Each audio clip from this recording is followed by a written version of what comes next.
What do people consider you world class at? And ideally, things that are coachable or learnable skills. I'd be curious to know what other people consider you world class at. Well, I'm definitely not a world class athlete. I'm not fast. I was never a good athlete. I would say I'm just relentless. I just don't give up. I'm persistent as hell. And when I get on something, it's like a pit bull. I just don't let up. And it's definitely a sickness because I'm so focused on that thing. It's like I have blinders on like a horse would in a race. I just don't see anything else. I just got to get this done.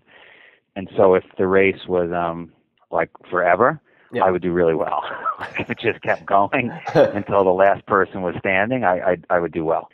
But if it's if it's speed or athleticism, I'm not your guy. Right. When you're hiring people, how many employees do you have for Spartan? So we've got about 40, 45-ish in Boston, and then about the same number overseas in a bunch of different countries, and then with every race we have, we bring in 500 volunteers, which kind of act like employees for the weekend. So it's not a giant operation on a daily basis, but every week we have almost 2.5 events, and so then 1,000 people come in for those events. For the full-time hires, what do you or your people look for? What are the criteria, at least for the first, like the early hires, the first, say, 5 to 10 people? What were you looking for in those people? Well, I'm definitely no expert, and they're much smarter MBAs on how to approach this in a methodical fashion. But for me, since I'm 10, 11 years old, it's really the passion, the fire in the belly that I'm looking for. And it was always, and it's going to sound terrible to Americans, but it was always the Eastern Europeans or like a third world country person, guy or girl, that just outworked anybody else, including myself.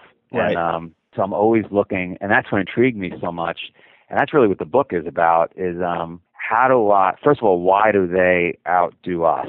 And how do you not lose that edge if you're that kind of person? And then how do I find more of them? And then is that more important than exact skill sets for the job? And I believe it is. I believe you can teach that really aggressive, fire in their belly, persistent person the task at hand, as opposed to finding an expert in the area and then trying to teach them passion and fire. I think it's hard to teach the other thing, which is that aggressiveness.